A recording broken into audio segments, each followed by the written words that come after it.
Welcome back, everybody, to another edition of Adam Interviews. We have a very special one today, as a lot of you either know or can assume that when you are suffering from addiction and you do seek help, the first days, the first few weeks, they can be extraordinarily difficult. And our guests today have found a way to help those who might need a little distraction, a little fun, a little something to get by as they try to turn the corner on this thing. And they established Sobriety Sounds. And we have got Matthew Hoye, who started this, and his friend and colleague and helper, Paul Swenson, joining us. Thank you both so much. We really appreciate this. Yeah, no, thank you for having us. And so, Matt, we'll start with you. Give me the backstory on the Sobriety Sounds. How did this come to be? So the impetus to Sobriety Sounds really all stemmed from when I was in early recovery. I used to hang out with a buddy of mine. We used to go to 12-step meetings. We used to go to Java's on Gibbs Street. And I remember one day in particular where we didn't have any more money to justify the time that we're spending at Java's. And there wasn't a 12-step meeting happening at that time. So we just drove around Rochester aimlessly, nowhere to go, just trying to keep each other sober. And it wasn't until years later that I found out that he played guitar just like me. But I found out while I was waiting to kneel at his casket after he had died of an overdose, because his family had videos of him playing guitar in the funeral home. And I remember thinking how crazy it was that we didn't both know we played guitar back in the day when we were just driving around aimlessly. But also thinking of it now is, you know, you go through a lot during early recovery, so it's understandable that we didn't bring up guitar because our minds were focused on other important things. But that was the spark of the idea of Sobriety Sounds. And if it wasn't for that experience, I don't think Sobriety Sounds would exist. In the first few days of your recovery, what was that like for you? It's terrible. It's of like the first few days, like going through withdrawal and, you know, sleeping nonstop. It's not fun. I don't remember a lot of it because I was sleeping a lot. I remember being checked in on like a Friday morning and not really understanding what was going on until like after the weekend was over. And so when you first make contact with other people through Sobriety Sounds, have they just come out of that? A lot of them have just come out of that experience? Yeah. A lot of the patients that we get at our treatment center visits, they're just sort of coming back into their own. They're just stepping back into they're just getting their minds back. And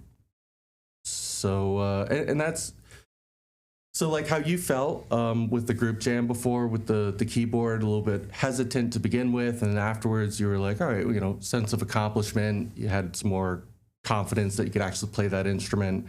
It's rewarding to see that, but then also somebody who's still trying to get back to their full mental clarity, seeing them experience that is almost like twice as rewarding. Yeah, and just so you know, Matthew is referring to a great opportunity that he and Sobriety Sounds gave me, where I actually participated. They had given me a xylophone, and having never played a xylophone before, you know, we basically just played, and that's all you think about. You get a smile on your face, and it must be such an interesting experience for them, where you might not even have to give them a message, so to speak, Matthew. Rather, it's just your involvement with them. And what do they say when they are finally on a path where they can properly express themselves and whatnot? What do they say to you about the program? Well, so we get feedback from the patients, written feedback, and there used to be a whole portion of testimonials where if the patient wanted to write a very kind message, they could. And our website has a whole bunch of them. So you can actually see what the patients have said about our visits. Overwhelmingly positive. A lot of them are heartfelt messages. So I can't think of any exact ones, but they are on our website. Yeah. And have any of them taken that opportunity to then learn an instrument, to kind of engage in music more after their experience with you? I really hope so. And that's one of the challenges of being a small nonprofit is, you know, we I feel are very good at bringing instruments into treatment centers, but one thing that we could expand on once we have more volunteers is more of an outpatient approach. So, once we get some sort of outpatient part of our programming, we might be able to figure out if people have pursued an instrument based on our initial visit. What I find interesting, you were saying last time we were talking about this, is that the recovery, the meetings and all that could be so intense that take away just the music aspect of it. This provides a mental break where they can kind of just reconfigure themselves. And that's what I tell people, is that early recovery is inherently difficult. And just like when you're writing a song, if you have writer's block, what do? You step away. You need that respite. You need that break for your mind so that you can get back into your creativity. Same thing goes with early recovery. You're working on yourself. You're working on very challenging things. You're probably trying to fix a lot of problems that need to be addressed. And taking a step back and not having to focus on all those difficult things, that is important. And that's what Sobriety Sounds provides for an hour during our visits. We just do it in a really fun way. Correct me if I'm wrong, you're 5 years sober now. Well, going on 5 years. Going on 5 years. December, which is incredible. Congratulations. Thanks. Do you still turn to music to help you? For sure. Yeah. Yeah. Like my, I use it to get out my emotions, or I use it to communicate to people. My ex sent me a friend request on Facebook. And so I wrote a song especially for her, and I only made that song public on my Facebook, so I know that she would see it. So yeah, I use it to help with my emotions. Yeah, a good outlet for sure. So Matthew has been gracious enough to offer to play for us, and so we're going to let him get set up while I turn things over to Paul Swenson, and then we'll go back to questions and all that, but I thought maybe get a little music in here. So, all right, so Paul, how did you get linked up with Sobriety Sounds? Well, I got linked up through a mutual friend of both me and Matt, and I met Matt at a recovery meeting. Yep. And what was your initial reaction to the program, what he brought to the table? I thought it was pretty cool. I think it's a way to reach out and help a lot of people. I think it's a creative way to help people. And it's a healthy thing when you have all this newfound time to dive into a new hobby or project like learning a musical instrument. Is that one of the biggest challenges when you are starting down the road of recovery, where you have, because you probably had filled those hours, those minutes with another activity, and now those are free, and just to find something to do? Well, I know for me personally, music helped a lot, and I know it can be something that really helps in early recovery. Yeah. Yeah, and then are you writing any of your own music at this point? Yes, I have about 15 albums worth of music. Wow, that's prolific. Did a lot of that happen after you started recovery? No. To be honest, I've been writing since I was about 13. Yeah. And so it's been about 20 years that I've been writing these songs. That is impressive. And when you go into these meetings now to help out Matt and whatnot, what is that feeling like for you to see the people respond to the music, but also to see people that close to their recovery journey? Well, it helps me remember where I was, and it also allows me to have a way to give back. Yeah, absolutely. And as Matt noted, altruism is a giant part of the recovery process. So that is wonderful. So I think we've got Matt set up here, if I'm not mistaken. And so before you start going, Matt, why don't you describe what we're about to hear? This is an original song that I wrote about 2 months ago. It's called Afterthought. All right, let's go.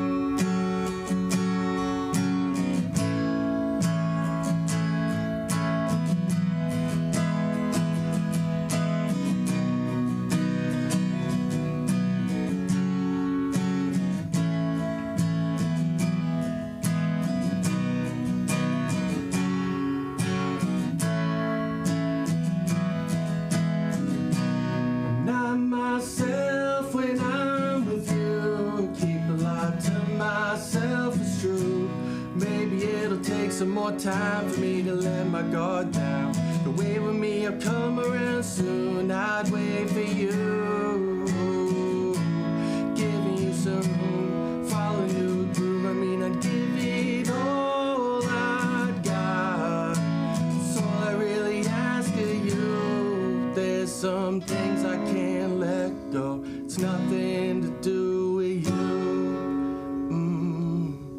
I take it as it comes, yeah, I'm starting to get into you. I find myself wanting just a little more time with you.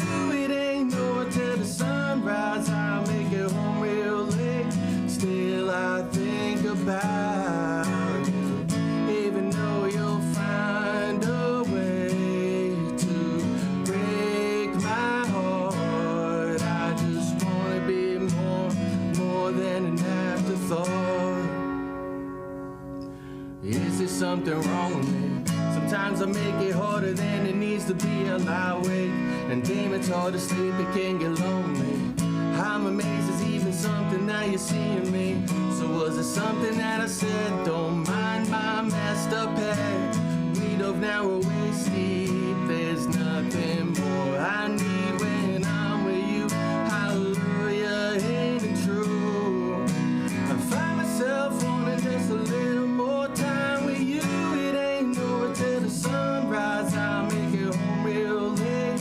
Still I think about you, even though you'll find a way to break my heart. I just wanna be more than, should I say sorry before we get too deep? I'm nothing but a man who's made mistakes. Everybody finds their way. Well, stand behind me, watch how I lead. There's nothing in our way, it's open, babe. Follow me. I find myself wanting just a little more time with you. It ain't no till the sunrise, I'll make it home real late. Still I think about you, even though you'll find a way to break my heart. I just wanna be more than an afterthought. Yeah, even you'll find a way to break my heart. Yeah, I wanna be more than an afterthought. Yeah, I wanna be more than an afterthought. Yeah, I wanna be more. Beautiful. That's awesome. That is wonderful. Wow, I'm surprised. I don't know why I'm surprised, but that was great. Now, was that written recently? Yeah, it was my most recent song. That wasn't the one you put on Facebook, was it? I don't know, for my ex, no. No, I couldn't play that one because it has too many curse words. Oh, okay. I appreciate that. That is awesome. Do you ever perform when you go into the treatment centers? I know you set up all the instruments for everyone to kind of do the group session, but do you ever just perform for them?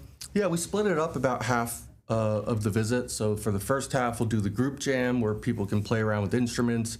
And then the rest of the half, they can just kick back and listen to me or Paul play. All right. And speaking of Paul, if you wouldn't mind grabbing your stuff while I talk with Matt here. You guys had a fundraiser this past Saturday over at Boulder Coffee, and you had performers, and because you are relying solely on fundraising at this point, is that correct? Yeah.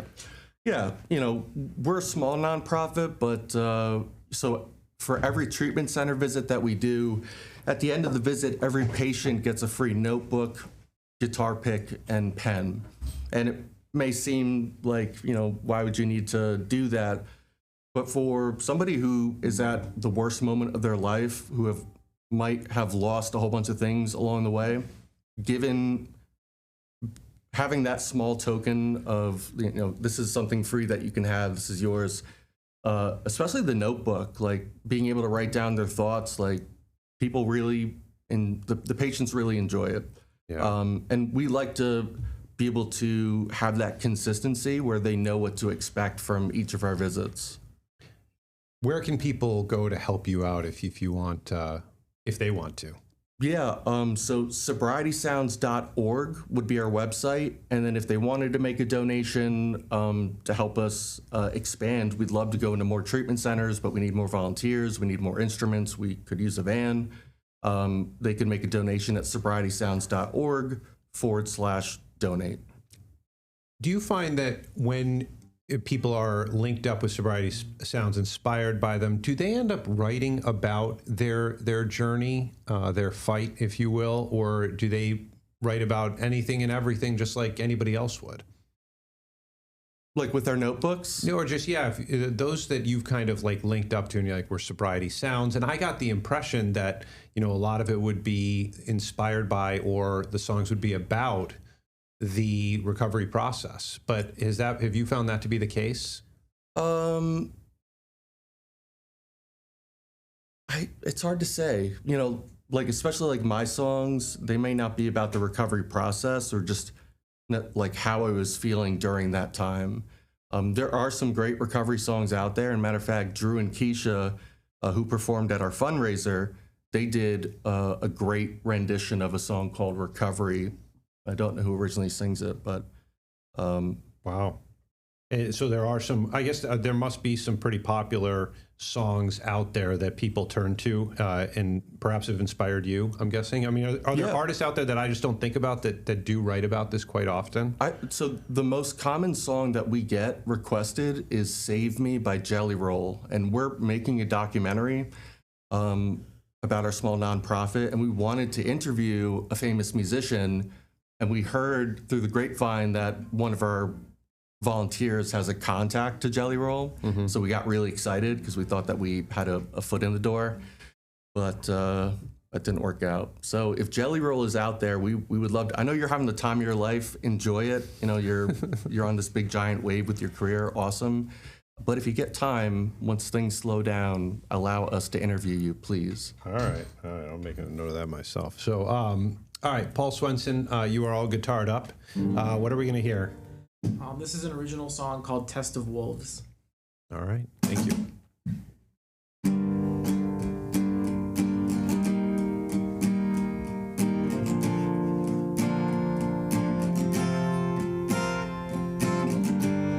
Pick up and get high, suffer the lights. Will there be no soul left to take? 'Cause you're not alone. Strip down your bones. The real ones hurt in a world so fake. But I want you to live. I want you to fight and be the one you left behind. I want you to love. I want you to rise and be the one you will come to find.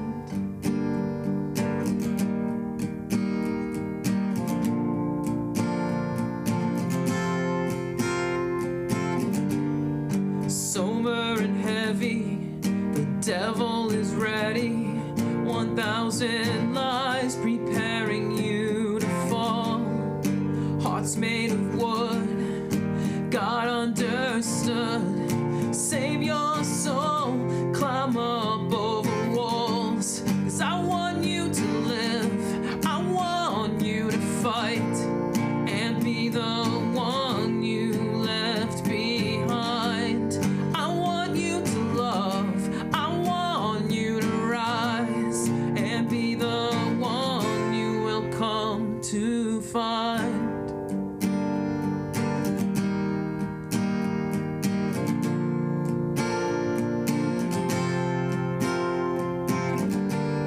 Let go of the hate, the fear that they made.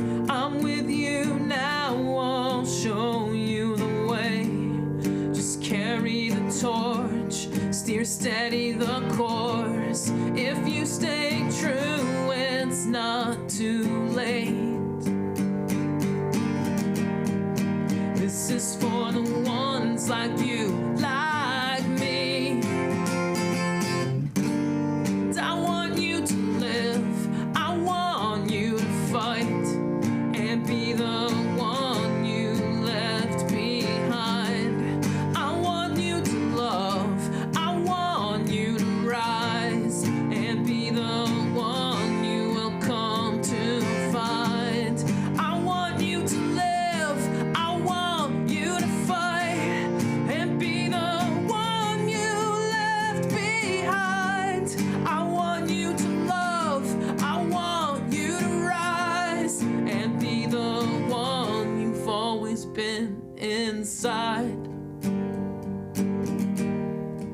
This is for the ones like you, like me. Yeah. It is. Very nice job. This is such a treat for me. Both of those songs are incredible. And Paul, did you play that? I think you opened at Boulder Coffee, if I'm not mistaken, on Saturday. Did you play that one? I did, yes. How was that for you to play that in front of a crowd? I don't know.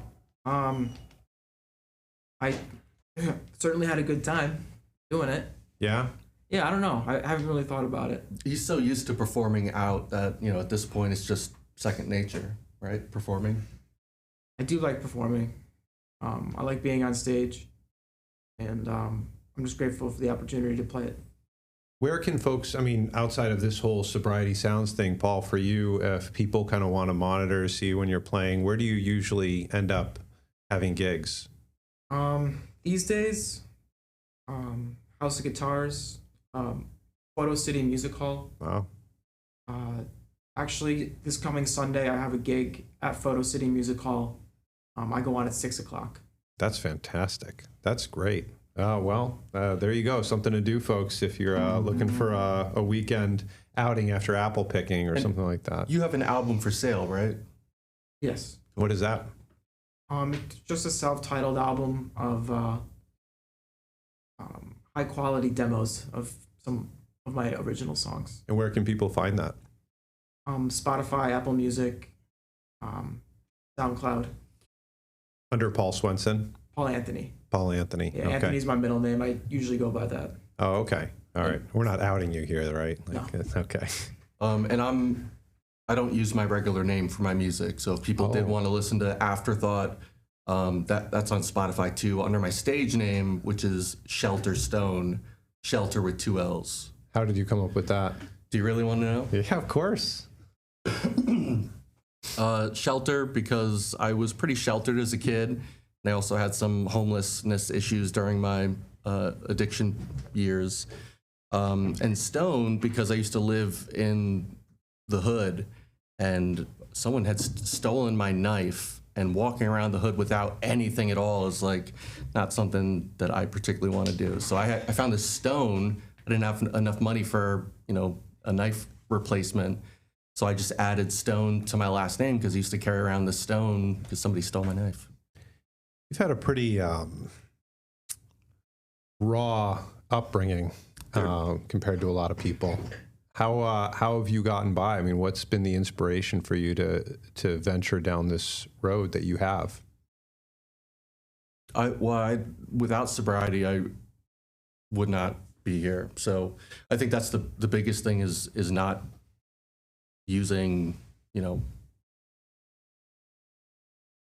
so that's the biggest thing. Yeah, absolutely. And where do you hope this goes for you? If you were to snap your fingers, what would you like to see Sobriety Sounds become? Honestly, I would love for the space, the Monroe Theater to stop being a desolate wasteland and for us to actually make use of it. That would be the perfect location for Sobriety Sounds. It's right on the bus line. In a perfect world, we'd have our own space. We'd have a musicians network where people who are just getting sober, they could, promote their music through our network. We'd have a satellite network where existing organizations would host our equipment so that they can expand their services for their clients without needing special know-how. Yeah. Because we would manage the special equipment that they host. It's a whole lot of things that I would wish for Sobriety Sounds. Mainly a space and expanding our treatment center visits. If we could, even just expanding our treatment center visits, that would bring me great joy. Yeah. So then you can go to people and they can come to you. It can kind of be, and long lasting too, perhaps, lessons, recordings, things like that. It can become its own thing. Yeah. And we've planned every detail of the space out, down to the, having an instrument repair station so that people can learn how to repair instruments. And then hopefully having and forging relationships in the community with people who could help those who learn how to repair an instrument at Sobriety Sounds. Maybe we could find a pathway for some sort of career or job in that area. I love it. That's love just it. like one component, but we planned out the whole thing. Well, if I win the lottery, you know where my money's going to go. Someone won the $1 billion lottery. Yeah. I don't know if it's me yet, but I feel like if it was, I would know already. If you were in Missouri or Texas recently, maybe. Yes, I didn't. Paul, before we go, any last messages, any last thoughts on Sobriety Sounds and your own journey? I think it's a great opportunity, like I said, for me to give back, and I hope that people get something out of it. And I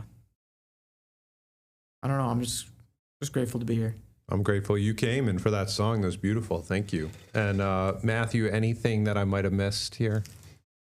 I don't think so. If anybody wants to help Sobriety Sounds, if you're a musician, we'd love for you to volunteer. It's very rewarding.